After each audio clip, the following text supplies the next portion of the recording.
안녕하세요. 오늘도 살금의 시간 함께해서 감사합니다. 오늘은 요나서 1장입니다. 1장 들어가기 전에 요나 전체 이야기를 함께 살펴보도록 할게요. 스토리는 잘 알고 계시죠? 요나라는 선지자가 있었어요. 하나님께서 요나에게 니느웨에 가서 복음을 전하라고 하셨습니다. 요나는 그 말 듣자마자 정반대 방향 다시스로 가는 배를 타죠. 반대로 그냥 듣자마자 반대로 뛰어요. 이거 진짜 하기 싫다는 거죠. 왜요? 니느웨는요 북이스라엘의 적대 국가였어요. 이제까지 괴롭힌 일이 많았거든요. 나쁜 놈들이란 말이에요.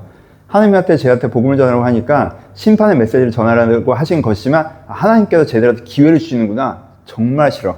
하나님 하시려면 하세요. 근데 나는 거기 끼고 싶지 않아요. 딴애 시켜요 하고 반대쪽으로 뛰는 거죠. 그렇죠?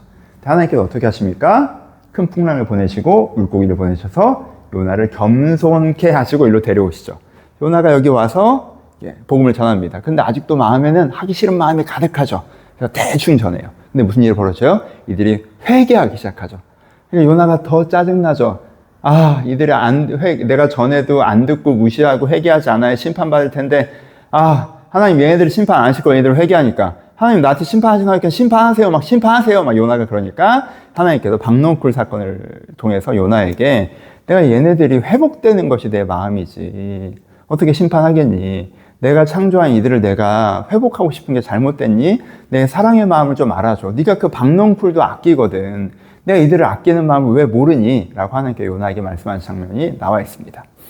그래서 이야기를 쭉 살펴보면요. 되게 독특하죠. 보통은 선지자가 하는 설교가 나와 있는데 요나서는요. 하나님께서 요나를 설득하시는 과정, 좀 더 깊게 얘기하면 하나님께서 요나에게 복음을 전하시는 과정이 나와 있습니다.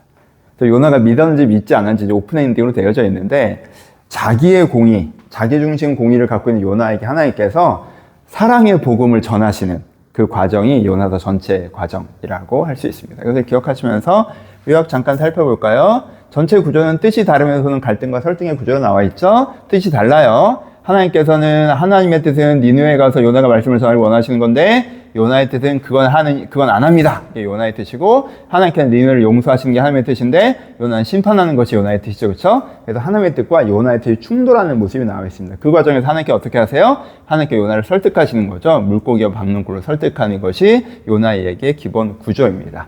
핵심적인 갈등 구조는 뭐가 있어요? 요나의 정의와 하나님의 정의가 충돌하는 거죠. 요나의 정의는 뭐예요? 내 중심의 정의예요. 공의. 나한테 잘못한 나쁜 놈들, 걔네들 하나님께서 혼내주세요. 이렇게 하는 거고, 하나님께서는 내가 모든 자를 사랑하기 때문에 그들을 사랑하고 회복하기를 바라는 것이 하나님의 정의죠. 그래서 우리가 어떻게 되기를 바라시는 거예요? 핵심은 우리가 개인의 공의, 내 중심의 공의에서부터 벗어나와서 나를 중심해주고 이건 나한테 좋은 일, 이건 나한테 나쁜 일, 쟤는 나쁜 놈, 하나님께 심판해줘요, 얘는 좋은 사람, 그렇게 하나님께 복 주셔요. 이게 아니라 하나님께서 온 세상을 사랑하시고 이들을 회복하려고 하시는구나 라는 것이 나의 기준으로 와야 된다라는 것, 요나서의 큰 방향성이라고 할 수 있습니다.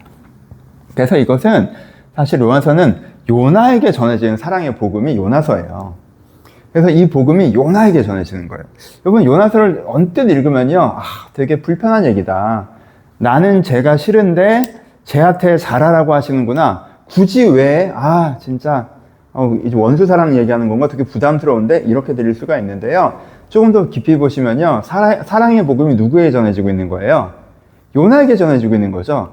여러분, 하나님께서 꼭 요나한테 그 일을 시키는 게 목적이셨어요? 그럼 가서 복음 전했잖아요. 역할은 했잖아요.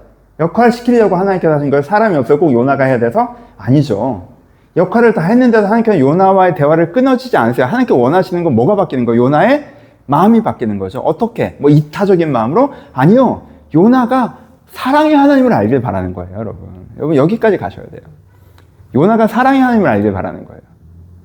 요나에게 내가 니느웨를 사랑하는 걸 이해를 좀 해줘. 이게 아니라 요나의 하나님은 여전히 어떤 하나님이에요? 그냥 공의의 하나님이고 심판의 하나님이고 법칙의 하나님이잖아요. 그러면 요나도 뭘 모르는 거예요? 하나님이 나를 사랑하는 걸 모르는 거죠. 지금 하나님은요, 요나에게 사랑의 복음을 전하고 계신 거예요. 니느웨를 사랑하는 내가 이스라엘을 사랑하고 이스라엘을 사랑하는 내가 너를 사랑한다. 니느웨도 이렇게 내가 사랑하는데 내가 너를 얼마나 사랑하겠니? 박농쿨을 네가 이렇게 아끼듯이 니느웨를 내가 이렇게 아끼는데 내가 너는 얼마나 아끼겠니? 까지 가길 바라시니까 이야기가 끝나지 않습니다. 요나에게 단지 니느웨를 향한 사명에 동참하라는 것이라면요, 복음 전하는 것에 얘기가 끝나야겠죠. 그래서 이 끝에 아름다운 엔딩은 요나가 하나님의 사랑의 마음을 알아서 하나님께 정말 나를 사랑하시는군요. 하나님께 정말 아름다운 분이시군요. 내가 이제까지 하나님을 몰랐습니다. 내가 생각한 하나님의 틀 안에 갇혀 있었어요. 그냥 내가 생각하는 하나님은 그냥 나쁜 놈들을 혼내주는 하나님이라고 생각했는데 제가 주님을 안다고 했지만 알지 못했습니다. 내가 이제는 주님을 알겠습니다. 주님께서 나를 사랑하십니다. 나를 사랑하시는 하나님 정말 아름다우십니다. 까지 가는 게 요나서에 나와 있지 않는 지향성의 결과이겠죠. 그렇죠? 그 부분을 가지고 요나서를 읽으시면 전체 가장 중심을 묵상할 수 있다고 생각합니다. 이게 스토리여서 한 장 한 장 얘기하는 건 좀 아쉬울 뿐 있어 먼저 큰 스토리를 하고 시작합니다. 적용해 보면 그래서 이제 요나서 전체 적용 4장이니까 여러분 화수목금 하실 때 이 스토리 흐름 속에서 이 4가지 이것을 쭉 가셨으면 좋겠어요. 그래서 첫 번째는 내 뜻과 하나님의 뜻이 다를 때 우리가 하나님의 뜻을 배워가야 된다라는 부분들을 적용해 보셨으면 좋겠습니다. 요나는 어떻게 하고 있어요? 하나님이 이러해야 한다라는 생각에 딱 사로잡혀 서서 배울 생각이 없죠. 그렇죠? 계속 막 반대쪽으로 가고 하나님한테 뭐라고 하고 막 그러잖아요. 그러지 마시고 요나가 좋은 모습이 아니에요. 지금 요나 아직 요나는 지금 선지자라는 이름이 있지만 하나님을 잘 몰라요. 사랑의 하나님을 모르면 하나님을 잘 모르는 거잖아. 그렇지? 그러니까 어떻게 하셔야 돼요? 하나님 뜻과 내 뜻이 다를 때 배워가려고 하셔야 돼요. 이게 너무너무 중요한데 저도 잘 못하는 건데 배워가려고 하셔야 돼요. 배워가려고. 저는 이렇게 도망가거나 해대지는 못해요. 저는 겁이 많아서 이렇게 못하고 어떻게 하나님을 설득하려고 하는데 그러지 말고 배워가려고 하셔요. 하나님께서 나를 사랑하시니까 하나님께서 가장 선하시니까 하나님 뜻과 내 뜻이 다르다? 배워가려고 하시는 게 중요하다. 이것이 첫 번째고요. 두 번째, 하나님의 사랑의 마음을 배워가야 되는 것이고 요나서에서 강조하는 건 뭐예요? 하나님의 사랑이죠. 니느웨조차도 사랑하세요. 하나님. 아유 니느웨도 사랑하죠. 짜증나. 이러지 마시고 그 결론은 뭡니까? 나는 얼마나 사랑하시겠어. 그럼 혹시 나 같은 나는 별로 안 사랑하실 것 같으세요? 그러면요 요나서로 설득받으셔야 돼요. 니느웨도 사랑하신 하나님이 날 사랑 안 하시겠어요? 박넝쿨을 설득하신 하나님을 보세요. 날 사랑 안 하시겠어요? 그러니까 날 정말 사랑하시는구나. 뭔가 공의의 복음에만 묶여 있어서 잘못하면 혼나고 잘하면 이게 아니라 정말 나를 사랑하시는구나. 나를 아끼시는구나. 그래서 정말 내가 회복되기를 바라셔서 그 심판의 메시지도 전하고 계시는 거구나. 하나님께서 나를 정말 사랑하시는구나. 이것을 요나서를 통해서 묵상해 보셨으면 좋겠습니다. 1장 간단하게 살펴보죠. 1장은 사명을 듣고 도망가는 요나의 모습이 나와 있죠. 듣자마자 반대쪽으로 뛰죠. 그때 하나님께 어떻게 하세요? 풍랑과 물고기로 그를 잡으시는 모습이 나와 있습니다. 그래서 뜻이 다르면 단절하는 사람이 뜻이 다르면 요나는 사람들은 단절하려고 하는 경향이 있는데 하나님께서는 이어가려고 하시죠. 그렇죠? 하나님 그러세요? 난 싫은데? 오케이 그럼 여기까지 우리는 이런 경향이 있는데 하나님께서 아니야 계속 좀 얘기를 해보자 라고 물고기 뱃속으로 집어넣으셨죠? 약간 그래서 내가 하나님과 뜻이 다를 때 알았어 라고 할 게 아니라 하나님과 이야기를 겸손히 이어가야 되는구나 라는 부분들을 묵상해 볼 수 있는 것이 첫 번째 장입니다.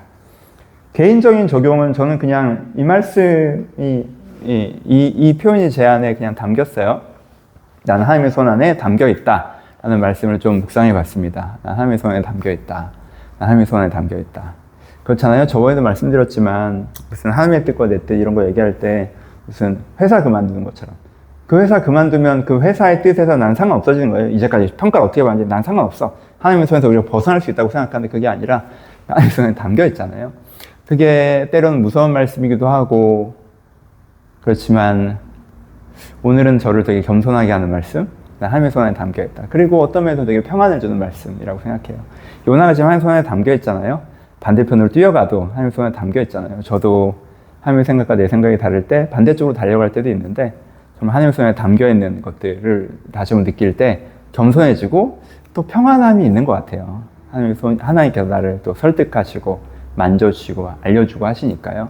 여러분 오늘 여러 가지 생각이 들으실 수도 있고 여러 가지 상황이 드실 수도 있지만 좀 복잡할 때 이 말씀 묵상해 보시면 좋겠습니다. 내가 하나님의 손 안에 담겨 있다.